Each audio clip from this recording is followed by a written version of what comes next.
Eldora is one of the most famous dirt tracks in the world. I love dirt racing. Let's do it in the dirt, boys! I'm really impressed with the way these guys are looking for a place to race. That high groove is still the hot ticket. Whoa, look at that, man. How do you do that? Oh, no. Whoa. Oh, Kenny Wallace gets into the wall. Look at Stewart packing down in there. He's going to get two in one whack. All right, go to the bottom big time. Whoa, Newman. And Newman just drove her down in there. He'll slide up in front of him. Look at this, guys. 5 cars. Loving it. Yes, sir. I'm telling you, everybody's on their feet here.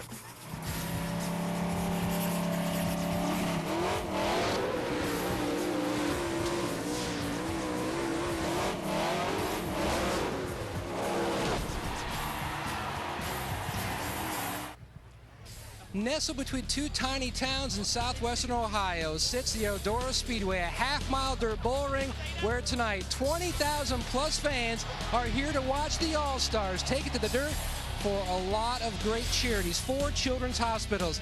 Matt Yoakum alongside probably the man who has more hats here tonight than anybody, Tony Stewart, track promoter. You're a dirt late model owner, and also you're a driver going for another win here at Eldora. A great crowd and a great lineup of drivers. Yeah, we have a perfect day. We had a lot of weather last night, but the guys at Eldora here did a great job getting the track ready, and probably got one of the most diverse groups of drivers that we've ever had here. So it's already been, we've had one set of hot laps, and it's already been fun to watch these guys. Well, we have a lot on tap tonight. Our Dollar General race menu, check it out. We've got hot laps. Then we're going to have heat races for you tonight, and then a 30-lap main event. A lot of great money on the line. And Tony, this year we've talked about a lot of new things. Yes, you've got some new faces here, but also probably the biggest thing, a new team concept.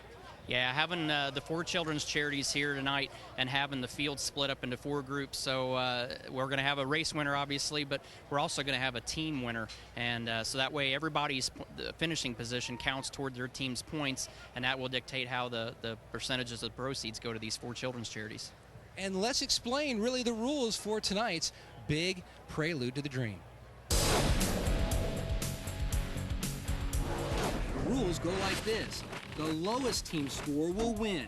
Each team will be scored only by their top 5 drivers' finishing positions. For example, say Team Riley has finishes of 1st, 4th, 7th, 11th, and 18th. Add those positions and their score would be 41. If we have a tie, the 6th position will be added to the total. Pretty easy, huh? You can easily score long and home. But here's the cool part. Each hospital gets a donation, but the winning team gets 45% of the net money raised. The second place team gets 25%, and the third and fourth place teams get 15%. Even more incentive to win. I know there's a lot of folks watching tonight, and certainly we're thankful for that. But also, just look at the crowd packed around this little racetrack. 20,000 plus people here tonight to watch these guys run a 30-lap feature later on. And of course, all you folks at home that are tuning in to watch, you will not be disappointed. This is money well spent because you're going to be very entertained. And you know what? That goes back to what we were talking about, the short tracks. Ticket prices to get into a short track race on a Saturday night aren't that bad. If I owned a short track, a little Saturday night track, everybody get in free, because they'll eat a lot of hot dogs and they'll buy a lot of T-shirts, and I think I can make a living off of that. But whether you bought a ticket here tonight or whether you're watching us on HBO, it's a win-win. You're going to see a great show, and your money is being spent on a very good cause. Well, we mentioned the fact that Jeff Gordon cut his teeth on the short tracks. Let's talk to him, Dick Bergeron. Jeff Gordon, look at this crowd. What does this crowd say to you about short track racing? This is unbelievable. I mean, you know, I can just go on and on about the fans, the crowd, Tony, and what he's been able to pull together here. You know, to have this caliber of drivers come out and drive cars that they're not used to driving on dirt for charity is amazing. And it wouldn't be possible if we didn't have all the people back home watching and here in Ohio at this incredible half-mile race. It's such a thrill for me to be here. I'm just having a blast. And for you, when you get home, I think your jaw is going to hurt. You have been smiling since you got here. It happens to me every time. I hate I missed it last year, and it's happening again. I just have so much fun with Clint Smith and all these guys that work so hard to prepare these cars. I'm having fun. The car feels good. The driver needs a little work, but the car is great, and we're just thankful of Pepsi and Refresh Project for coming on board. We're glad you're here. Thank you. Let's go upstairs, Marty. Jeff Gordon will be on point for heat number 3.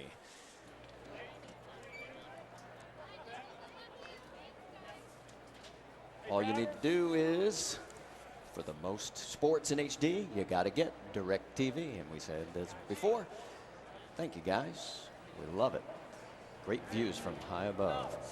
And from high above to down very low on the stage as all 27 drivers now get their photo. I'm looking at the 3 heats right now, guys, and in heat number 1 we'll have Bill Elliott, Casey Kane, Jimmy Johnson, Clint Boyer, Ricky Carmichael, Carl Edwards, Bobby Labonte, Ray Evernham, and Mr. Pastrana. Who do you like in that? I'm sort of leaning towards Boyer right there. Well, I'm sort of leaning toward Kane. I tell you why. I think it's going to be hard to pass. So I think Kane starting up there on the second in the second spot. That'd be my pick. Very short race, only 10 laps. So yeah, you get out front. Might be hard to run them down. So there's the way they will line up on the grid for heat number 1, which will be coming your way shortly here. Let's take a look at heat 2. We've got Ryan Newman on the inside, Cruz Pedregon right alongside, then Kenny Schrader, Dave Blaney in row 2, Tony Stewart, Joey Logano, Matt Kenseth, Kenny Wallace, and Tony Kanaan in the back. Who do you like for that one? If Dave Blaney doesn't get hung up behind Cruz Pedregon, not saying Cruz is not going to be fast, but Blaney's been working that high side. I know that's your man, but he could be the man in heat 2. Newman. I'm just going with track position. I mean, I just think that's going to be critical in these heat races. Well, and that's why we're going to run the race. We'll find out as which theory actually plays out, and everybody being told to say cheese as they're taking the team photos. And somebody, I think somebody just said something that broke up a few guys. But you know, I mentioned it earlier. When you look at those 27 drivers on that stage right now, almost 700 wins and over 60 championships standing right there right now together, getting their picture made. Tony Stewart's in his second heat, and I'm going to get a chance to talk to him on the radio. And I just wonder if Tony ever thought that this thing would turn into what it has turned into. Well, it was a handful of cars in the first year. I mean, it was just sort of an add-on feature to boost the show, and then all of a sudden it has grown into what we said over 2.5 million earned for charity over the last 5 years. All right, let's take a look at heat 3. You've got Jeff Gordon on point with Justin Allgaier right alongside, then Eric Almirola, Kyle Busch, A.J. Allmendinger, David Rudiman, Marcus Ambrose, Denny Hamlin, and Ron Capps rounding out the field. I like the little kid on the outside, the front row, Mr. Allgaier, making his first start in the Prelude. Well, I do too. I really am impressed with the job he's doing, but I'll go with Jeff Gordon. Here it is again, the grid, as we'll have Bill Elliott on point with Casey Kane alongside.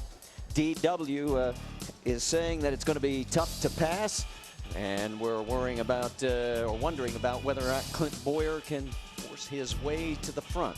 We'll find out in a matter of moments. Coming up, we have 3 10-lap heats. Then we'll have a break, and then we come back with the 30-lap feature event with all the money for all the children's charities online with the 4 teams. A new concept that so far has proven to be very interesting, especially when we took a look at those points that we totaled up if they were scoring for qualifying. It showed just how close. I think Tony and the people that made the selection of putting the teams together did a really nice job. You know, I've heard guys talk about the fact that it's harder to adjust to changing track conditions on dirt than it is on asphalt. What do you guys think about that theory? I think with these guys it would be, because again, they don't have the experience, they don't have the knowledge. It's like knowing how hard to push it, how close to the wall do I get, how close to the cushion can I get. So I think it makes it very difficult for these guys tonight to know what changes to make. And I think when you look at all the asphalt tracks we go to, you pretty much know what it does. You know, it develops a pattern from going from afternoon to nighttime. But I think dirt tracks are totally different. What it does tonight, it may do totally something different tomorrow night. It may be totally something different this weekend. Well, one of the things that they have 3 different compounds of tires. They got a soft, a medium, and a hard, so they can make a tire change, I think. Let's quickly check in with Dick Berggren. Well, Kyle Busch is in the 3rd heat race. You get a chance to watch the other 2 races. What are you watching for? Well, I'm sitting in my car, so all I'm going to see is turn 1. I don't want to mess myself up. I pretty much have a game plan. Scott and I, we've talked it over, so feel pretty good about what we're going to do. Don't need to watch and screw myself up by learning something else. What's the game plan? Can't tell you. I figured. Marty? He could tell you, but then he'd have to give you another shave, Dick. Take your hat off. Scott Bloomquist was the reference he made to Scott, the car owner, as we'll get ready. We'll have 3 pace laps. There is Bloomy. Now, you talking about a show. Just the race is great, but watch Bloomquist. He'll be all over the place. He's the man. I love him. He knows how to run the dirt, that's for sure. And he doesn't mind telling his drivers how to run it either. All right, so everybody getting ready for this first 10-lap heat race. And I'm looking as we've missed one car. Hell, here it comes. It is Ray Evernham trying to catch up to the field. I mentioned in our practice qualifying show that the stopping these cars is probably one of the hardest things you can do. Just like we saw with Travis Pastrana up there when he tried to miss Bobby Labonte, tried to lock the thing down. All it does is locks up the rear tires and makes you want to spin out. Because you run a bunch of rear brake in these things. That's how you get them to turn. You turn it with the brake pedal with all that rear brake. So on the front row, Casey Kane alongside pole sitter Bill Elliott. Now, like I said earlier, I believe I could get around here all right by myself. But when you stick all these guys out here together, that changes things dramatically. Well, and you've got a mixture of experience level here. Remember, you've got Travis Pastrana and Ricky Carmichael. It's their first time ever on 4 wheels on dirt, and in this type of format. And then you've got guys that have got a lot of experience on the dirt, like Clint Boyer up there in the number 33. Of course, Carl Edwards in his early days, and Casey Kane. Oh, yeah. And for the first time for the Prelude to the Dream, they will actually have spotters. They've never had spotters. They still don't have mirrors, but they do have a spotter on top of the main grandstand. Yeah, I'm glad they decided to do that, because this is so, you're in a foreign element anyway, and then you throw in no mirrors and no spotters out. I think it'll make the race a little safer. Might even make it a little better. All right, top 4 starters inverted in this heat race based on their qualifying times. Clint Boyer, of course, was the fastest. That's why you see him back in row number 2. Lights are out on the pace truck, which means we are going to go green next time by. I just can't get over how much rubber this racetrack is taking. You can even see it down in turn 1 and 2 now. I think that's going to make it interesting, Larry. I believe you're going to see guys riding the rim right up against the wall. I think you're going to find somebody hooking the bottom, trying to get some of that moisture that's left down there to see if they can make some passes. Slide job, man. I love the slide job. Well, we're going to see a few of them, that's guaranteed. As we're getting ready, pace truck has pulled off. They are coming through turns 3 and 4. Qualifying's over. Hot laps are over. This heat race number 1 is green.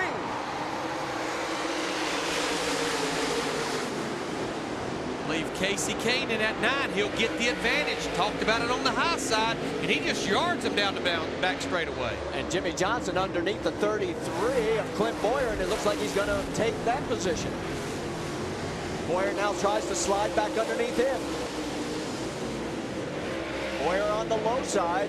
He's got the 48 up high. Can he make it? No, he can't clear it. Oh, but just wait. This is what I was talking about. Somewhere, sometime here, you'll see Boyer dive bomb the 48, I bet you. Just get such a good run on that high side. You just can carry the momentum. On board with Carl Edwards right now as you get the kind of view that he is seeing out the front. We can tell you up front, Casey Kane has pulled about a 10 to 12 car length lead. I know, I'm glad. Oh, got a car around down here. Ray Evernham. Yep. Ray has spun it in turn 3 and 4, and the yellow is out. And here come the leaders. I hope they're on those radios, boys. Slow them down, up high. There you get a view from high above, and everybody has got it woed down. So. Now, that's where I think that the radios are a lifesaver this year. Because last year, without spotters and radios, those guys would have charged that corner, and I don't know what might have happened. The only thing they did have in the past, Darrell, they had that system called the Raceiver, where they could actually listen to race control. So they wasn't completely without communication, but I think spotters is 100% better. So remember now, as we are under caution, these laps will not count. Only green flag laps count in the 10-lap first heat race. I think this will be a little bit of a plus for that 48 and the 33, because that 48 is pretty fast, Larry. Now, I love the cone deal on a restart, that cone is hooked to a rope, and there's a guy standing on the inside wall, and you have to restart on the outside of that cone. Now, Darrell and I tried for 2 years to get Hammond to come up here and be the cone guy. We told him he couldn't use a rope, though. He had to run out there and get it. He wouldn't buy it. Imagine why. Oh, no, he didn't get it. Safety crew is still out on the track, as we're being told that perhaps next time by we'll be going green. Yes, lights are out on the pace truck. Safety truck that was down in turn 1, you can see there, pulling off the track. I tell you what, Casey Kane in that 9 had built quite a lead. But one thing I was noticing 3 and 4, he was using every bit of that racetrack. I'm glad I'm not sitting in those grandstands in 3 and 4 because they're getting dusted. So we have 3 laps completed right now out of the 10 as we get ready to go back to green flag racing. It's Casey Kane, followed by Bill Elliott, Jimmy Johnson, Clint Boyer, and Carl Edwards. What Boyer's trying the low line. Uh-oh, yikes. He almost made it, but not quite. That's where you just get bogged down right there and lose a lot of momentum. Well, nobody has anything for Casey Kane. You can see him going through the corners easily. The best battle has been between Boyer and Jimmy Johnson, but Boyer cannot get it done. In fact, now he's lost ground. A little further back as you're on board with Carl Edwards. Carl trying to catch up to the 33. Boyer in the 33 is doing the bottom now in 3 and 4. Larry, I'd be down there digging. I believe there's some grip down there. Back in the pack here, I see a couple of cars trying it. Look like they're making up a little time. I'd be trying that. Halfway, this time by, there'll be 4 laps to go. Casey Kane's led every single one of them so far from the drop of the green flag. Tell you what, Ricky Carmichael's doing a good job. You see Bill Elliott right there in 2nd position. Carmichael has held station a little bit further back in the field. There you see Bobby Labonte and Travis Pastrana. Oop, Pastrana has been doing a great job. He got in the wall down the back that time. You can tell the track has gained grip, though. Casey Kane's fastest lap in this race is faster than Clint Boyer qualified, who was the fastest qualifier. There's Ricky Carmichael, as we pointed out. He is running right now in 6th position. I'll tell you who's not doing a bad job in this little heat race here, guys. You know, kind of overlooking Bill Elliott. He's running 2nd. He started there on the front row and hanging on to 2nd place right now, doing a nice job. Coming up to the white flag lap with heat race number 1. It's all Casey Kane right now. Bill Elliott comes across in 2nd position. Jimmy Johnson in 3rd. There's the 48. Right behind him is Clint Boyer, no longer putting any pressure on. And right now, it looks like Casey Kane is going to cruise to the checkered flag here in heat race number 1. Right behind him, Bill Elliott, Jimmy Johnson, Clint Boyer closing but can't get by. Carl Edwards rounds out the top 5 with Ricky Carmichael, then Bobby Labonte, Travis Pastrana, and Ray Evernham. Yeah, Boyer did everything he could on that last lap, especially through 3 and 4, but just couldn't get there on Johnson in the 48. So kudos to you, Mr. Waltrip. You said it was going to be difficult to pass, and it was. Yeah, just the way the track conditions are right now. But I think that'll get better. I think these guys will learn from these heat races, maybe make some tire changes, maybe make a little adjustments in their cars. Wait till the feature. Now, remember, no points are scored for the team championship during qualifying. All this does is set your starting position for the main event a little bit later this evening. It's good to see Casey Kane run good tonight, Larry. Last year here, he had all kind of issues, had engine problems, and had a short night, but not tonight. Here comes our buddy. Watch this. Travis Pastrana in the 199. You know why he's driving as hard as he is? He saw that 4 up there. That's it. 2 cars up there is the 4, and he was trying to get him, but he kind of overdid it down the back. I like his number, Larry. Put that big old 199 on. You don't see many 3-digit numbers anymore, even short track racing. And take a look at the finishing results, and you can see by the color coding which team they represent as far as the hospitals. For example, the 9 of Casey Kane, that is Cincinnati Children's Hospital. So they would have taken 1st and 2nd place points had this been the main event. And on down. Whoops, that won't run very good. No, it won't. Jimmy Johnson got a flat right rear on that 48 car. He did that on the last lap, Larry. That's how come Boyer was able to close. Jimmy got into turn 1 down here, got up against the fence just a little bit and cut that tire down, but he was able to bring it home. And there you are for the colors, the coding that we have for the teams. St. Jude, Levine, Riley, and Cincinnati. And please don't ask me to tell you what some of those colors are, because I'm colorblind. Purple, green, yellow, and red. Then let's talk to our heat race winner, Matt. And Casey Kane took the early win. So how has this racetrack changed from hot laps? It's changed a lot. It's a lot slicker in qualifying, then they packed it in there and maybe a little bit of moisture. So that was probably for me, the best we've been, the track and stuff. But something happened to the engine right on the last lap. I don't know really what it is. I need to check it out. Well, the good news for you, behind you, we've got a check for the Casey Kane Foundation, $2,000 from the folks at IMUS. Yeah, that's awesome. I appreciate that. The foundation, we do a lot with children, and and we're behind the Cincinnati Children's Hospital. Our team is here tonight, so hopefully we can earn some money for the Children's Hospital in Cincinnati, and also we just got some for the foundations. That's good. Big night so far for Casey Kane. Steve? Let's talk to Tony Stewart as we get ready for Heat 2. Hey, Smoke, it's DW. You got a copy, buddy? Hey, Smoke. Hey, buddy, did you ever think this event could turn into what it's turned into tonight, Smoke? I mean, look around. What a crowd.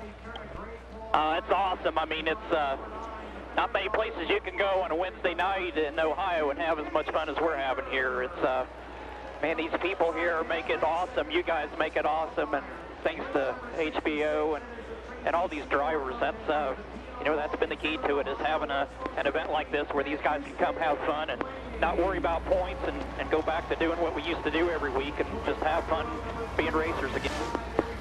Hey, you got the old girl in the fence there a little bit in qualifying. Is everything okay?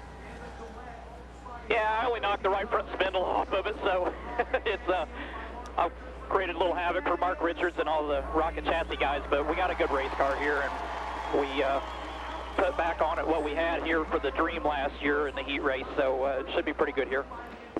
All right, my friend. Well, just congratulations, Tony, and you're just a hero to so many of us for all the hard work and that you put into this effort. Have a great night and have a lot of fun, man. Well, thanks, pal. Thank you guys for helping out with this. You guys are awesome.